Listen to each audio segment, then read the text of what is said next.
One evening when I was in my junior year of high school, my mom and dad went out, leaving me home alone. I had a lot of homework to do, so I spent the whole evening sitting at a desk in my bedroom. My parents left the house around 6 p.m.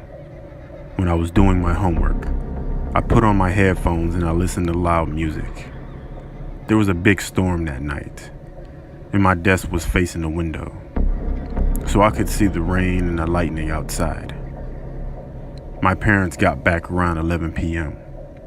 When I saw their car drive up, I took off the headphones. As soon as my mom opened the front door and came inside, I heard her shout out my name. "What on earth happened in here?" she demanded in an angry voice. Confused, I ran downstairs. My mom was standing in the hallway with a furious look on her face. She pointed at the floor and yelled, "Was this you?" I looked down and I saw that the carpet was covered in muddy footprints.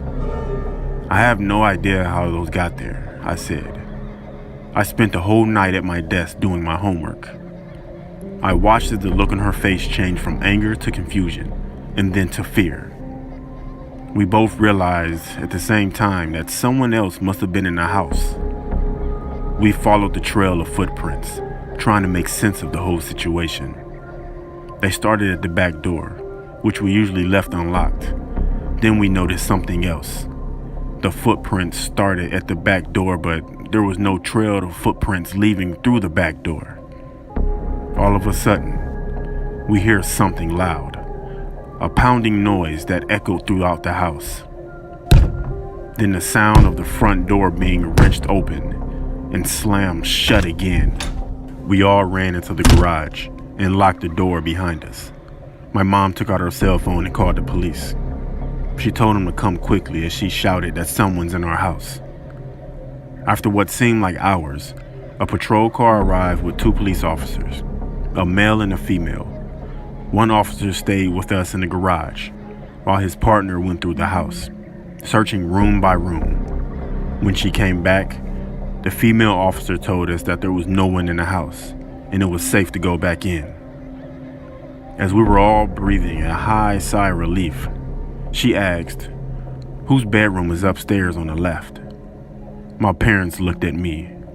"It's mine," I told the officer. She asked us to follow her.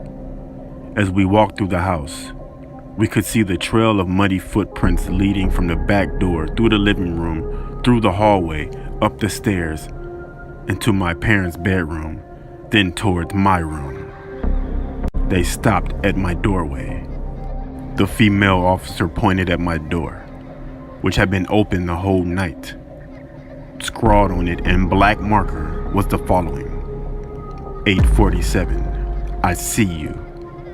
8:53, you forgot to lock the back door. 8:59, you seem focused. 9:24, turn around. 9:47, look at me. 10:15, look at me. 10:37, look at me. 10:49, look at me. For more than 2 hours, someone had been standing in my doorway, watching me. To this day, I still shudder to think what would have happened if I had just turned around.